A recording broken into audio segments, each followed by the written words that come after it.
नमस्कार, मैं रविश कुमार। महाराष्ट्र में बीजेपी की पहली सूची आ गई है।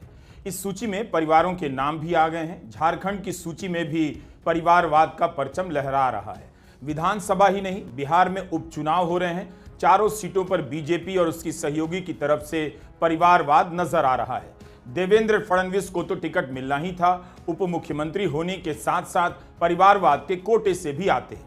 अब किसे याद है, ना मीडिया याद दिलाता है। इनके पिता गंगाधर राव फडणवीस नागपुर से एमएलसी थे, जनसंघ के वरिष्ठ नेताओं में से थे।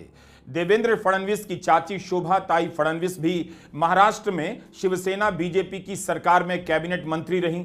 देवेंद्र फडणवीस की एक और उपलब्धि है, परिवार का अगर साथ या लाभ नहीं मिला होता तो क्या देवेंद्र फडणवीस 27 साल की उम्र में नागपुर के मेयर बन पाते।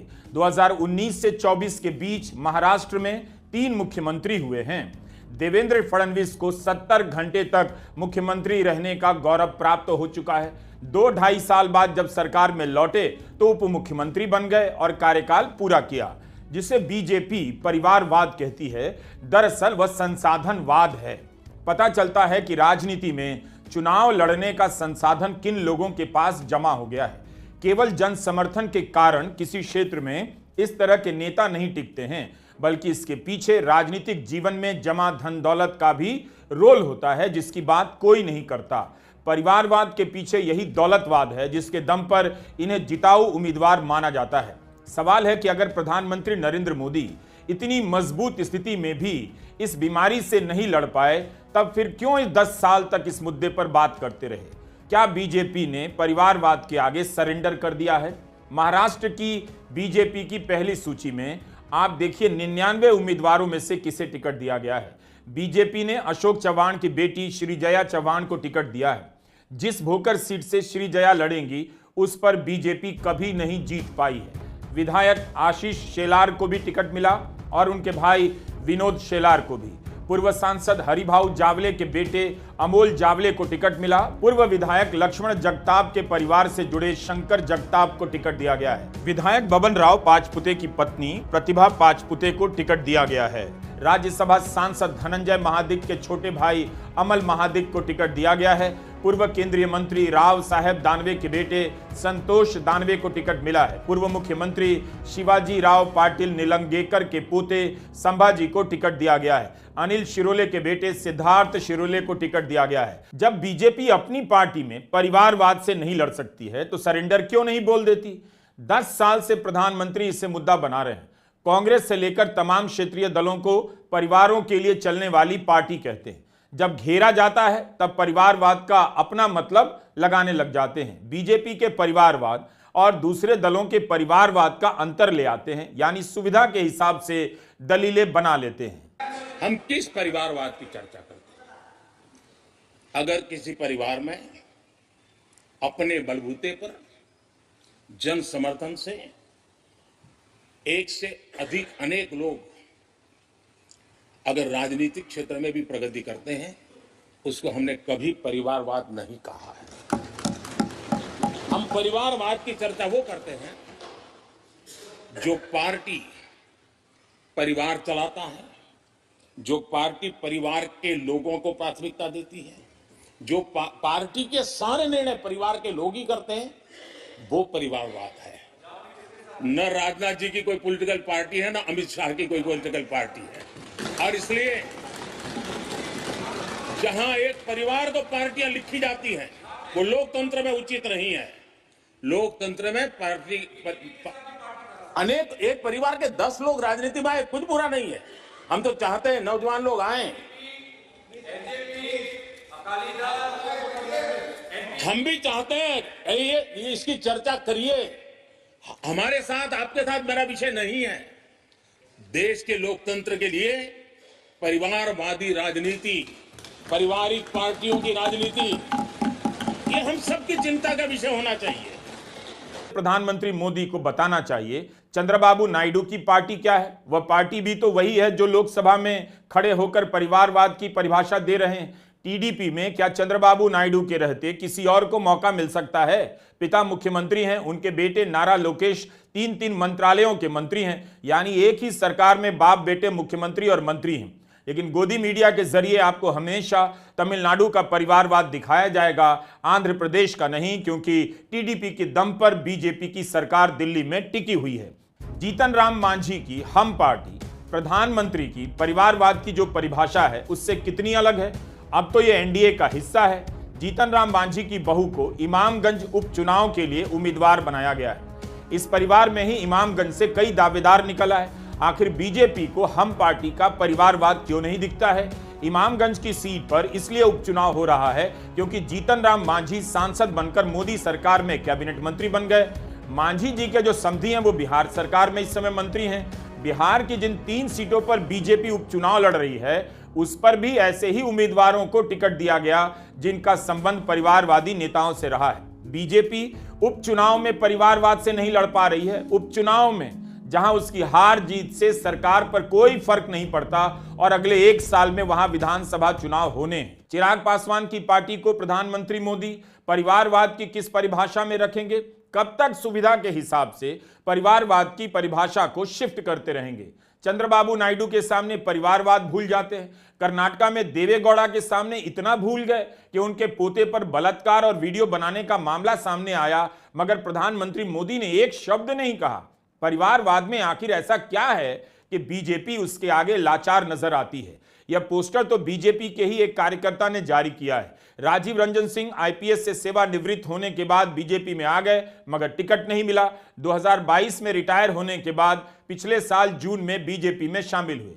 झारखंड में टिकट वितरण के बाद इन्होंने यह तस्वीर ट्वीट की है कि अब हम किस मुंह से कहेंगे भाजपा परिवारवाद के खिलाफ है। इस पोस्टर पर लिखा है, रघुवर दास की बहू को टिकट मिला, चंपई सोरेन के बेटे को टिकट मिला, अर्जुन मुंडा की पत्नी मीरा मुंडा को टिकट मिला, दुल्लू महतो के भाई को टिकट मिला। झारखंड मुक्ति मोर्चा ने इस पोस्टर को ट्वीट किया है। दैनिक भास्कर की इस खबर की हेडलाइन देखिए, झारखंड से परिवारवाद अब भाजपा के लिए अछूत नहीं। नीचे लिखा है, राजनीतिक घरानों की पत्नी, बेटा, बहू, भाई सबको मिला टिकट। इसमें कुछ और नाम है। मधु कोड़ा की पत्नी गीता कोड़ा को टिकट मिला। एक विधायक है इंद्रजीत महतो, उनकी पत्नी को टिकट मिला। पूर्व विधायक संजीव सिंह की पत्नी सांसद सीपी चौधरी के भाई को टिकट मिला है। दूसरे दलों को परिवारवादी बताने में बीजेपी ने कितना समय गंवाया है और अपनी पार्टी को लोकतंत्र का आदर्श बताती रही। अखबारों में आपको चुनावों के पहले ऐसी बहुत सी खबरें मिलेंगी कि नेता पुत्र को टिकट नहीं मिलेगा, मगर अंत में सबको मिल रहा है। प्रधानमंत्री मोदी ने खुद को परिवारवाद के विरोध में जो राजनीति होती है उसका ब्रांड एम्बेसडर बनाया कि उनका कोई परिवार नहीं है, आगे नहीं है, पीछे नहीं है, जो भी है उनके लिए देश है। लेकिन आखिर वे परिवारवाद से क्यों नहीं लड़ पाए? अपनी ही पार्टी के सामान्य कार्यकर्ताओं को टिकट क्यों नहीं दिलवा पाए? कितनी गंभीरता से प्रधानमंत्री मोदी ने परिवारवाद को लेकर भाषण दिए हैं। एक नहीं अनेक भाषण हैं। ऐसा भी नहीं है कि प्रधानमंत्री को पता नहीं होता और उनके पीछे से किसी को टिकट मिल जाता है। बीजेपी की जिस केंद्रीय कमेटी में टिकटों पर अंतिम मुहर लगती है उसकी अध्यक्षता प्रधानमंत्री मोदी ही करते हैं। आखिर प्रधानमंत्री मोदी को अपना भाषण तब कुछ भी याद नहीं आता जो उन्होंने परिवारवाद को लेकर दिया है। क्या प्रधानमंत्री मोदी को परिवारवाद पर लेक्चर देना बंद नहीं कर देना चाहिए? जब उपचुनाव में वे परिवारवाद के खिलाफ कदम नहीं उठा सकते, जिस मीटिंग में बैठे हैं उस मीटिंग में वो परिवारवाद के नाम पर टिकट नहीं काट सकते, तब फिर इस पर भाषण देते हुए वे राजनीतिक विचारक क्यों लगना चाहते हैं? कर्नाटका में भी उपचुनाव हो रहे हैं। पूर्व मुख्यमंत्री बासवराज बोम्मई अब सांसद बन गए हैं। उनकी सीट पर उनके बेटे को टिकट दिया गया है।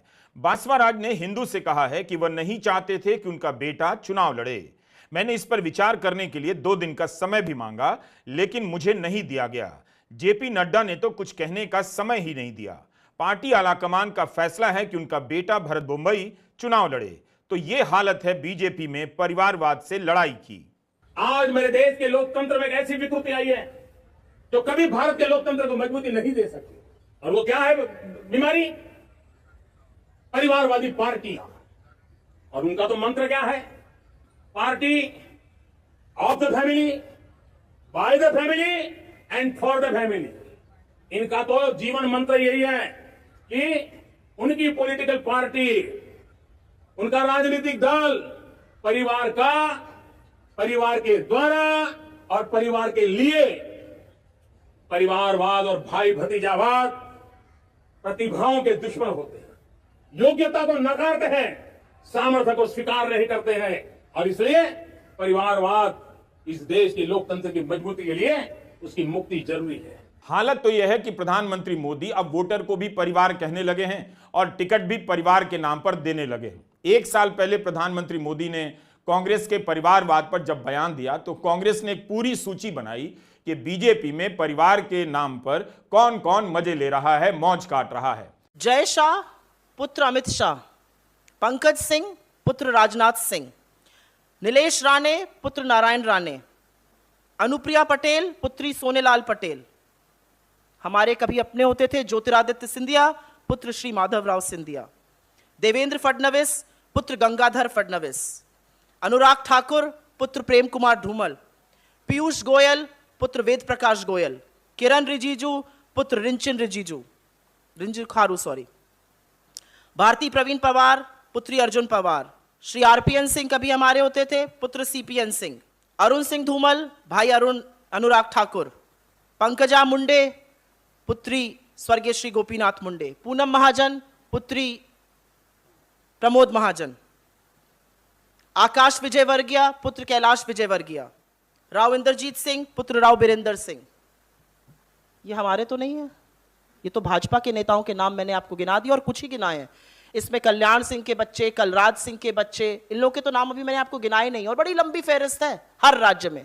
कर्नाटका, मध्य प्रदेश या हरियाणा, हर जगह परिवारवाद के नाम पर बीजेपी ने टिकट दिए हैं। किसी भी चुनाव के समय बीजेपी के उम्मीदवारों की सूची देखिए, परिवारों के गढ़ नजर आएंगे। इसके बाद भी यह पार्टी दूसरे दलों को लोकतंत्र का लेक्चर देती है। होता यह है कि राजनीतिक दल अब मूल समस्याओं पर बात नहीं करते। आप जिस समस्या से परेशान हैं उसकी बात नहीं करेंगे, लेकिन आपके सामने एक नई समस्या खड़ी कर देंगे और कहेंगे कि देखो हम इसके लिए लड़ रहे हैं। क्या आप जानते हैं कि महाराष्ट्र विधानसभा में महिलाओं को लेकर मात्र 119 सवाल पूछे गए? यानी जिन महिलाओं के मुद्दे पर महायुति के नेता चुनाव लड़ेंगे उनसे जुड़े केवल 2% सवाल ही पूरे 5 सालों में पूछे गए। लेकिन जब अजीत पवार लाडली बहन योजना का प्रचार करने निकलते हैं तो गुलाबी जैकेट पहन लेते हैं और कार्यक्रम स्थल को गुलाबी पोस्टरों से भर दिया जाता है। यह महाराष्ट्र विधानसभा है, इसकी 288 सीटों के लिए चुनाव हो रहे हैं। 2019 से 2024 के दौरान मात्र 12 सत्र हुए। 5 साल में विधानसभा का कामकाज मात्र 131 दिनों के लिए ही चला। नीतियों पर रिसर्च करने वाली संस्था संपर्क ने बताया कि 2024 के बजट सत्र के बाद प्रश्नोत्तर काल ही रद्द हो गया और 2020 में कोरोना के चलते 3 सत्र रद्द हो गए। तो हमने महाराष्ट्र की पिछली आउटगोइंग विधानसभा का अध्ययन किया है। ऐसा अभ्यास हम करते आए हैं। 5 साल में 12 सत्र हुए, सिर्फ 131 दिन काम हुआ। हमने तारांकित प्रश्न और लक्ष्यवेधी सूचना मिलकर 5,921 प्रश्नों का अध्ययन किया। सब 288 विधायकों ने क्या क्या पूछा और सब 36 जिलों में से हर जिले में से कौन से प्रश्न पूछे गए वगैरह। साल में प्रति मतदार संघ कॉन्स्टिट्यूएंसी औसत सिर्फ 4 प्रश्न उठाए गए, मतलब 5 सालों में सिर्फ 20। पर विधानसभा की समितियां पूरे 5 साल नहीं चली। 5 साल में समितियों ने काम ही नहीं किया। सत्ता पक्ष के जो विरोधी आमदार थे उनको कॉन्स्टिट्यूएंसी के काम के लिए फंड्स नहीं मिले। जो लोकल एरिया फंड्स होते हैं वो उसके लिए उन्हें कोर्ट में जाना पड़ा। और जो खर्चा किया है 5 साल में लोकल एरिया फंड्स का, वो उसका कोई ब्यौरा ही नहीं है, कोई वेबसाइट पर वो अवेलेबल नहीं है। चुनाव प्रचार में हर भाषण महिलाओं से शुरू होगा और उन्हीं पर खत्म होगा। क्या कोई याद दिलाएगा कि उद्धव ठाकरे की सरकार ने महिलाओं की सुरक्षा के लिए शक्ति बिल बनाया? 4 साल बाद भी राष्ट्रपति ने बिल को मंजूरी नहीं दी। बीजेपी के राज्यों में डबल इंजन की सरकारें चलती हैं, महाराष्ट्र में ट्रिपल इंजन की सरकार चल रही है। राज्य में फोड़ा फोड़ी की राजनीति ऐसी चली कि इस बार मुख्य राजनीतिक दलों की संख्या 6 हो गई है। 2 शिवसेना हो गई है, 2 एनसीपी हो गई है, 1 बीजेपी, 1 कांग्रेस, और भी दल हैं बहुजन विकास अघाड़ी और एआईएमआईएम। एकनाथ शिंदे की शिवसेना के 16 विधायकों के अयोग्य ठहराने का मुद्दा सुप्रीम कोर्ट में चलता ही रहा। इसके साथ ही असली शिवसेना और असली एनसीपी किसकी है, यह मुद्दा भी सुप्रीम कोर्ट में लंबित है। कुछ बदल नहीं रहा है, बस चलता चला जा रहा है। नमस्कार, मैं रवीश कुमार।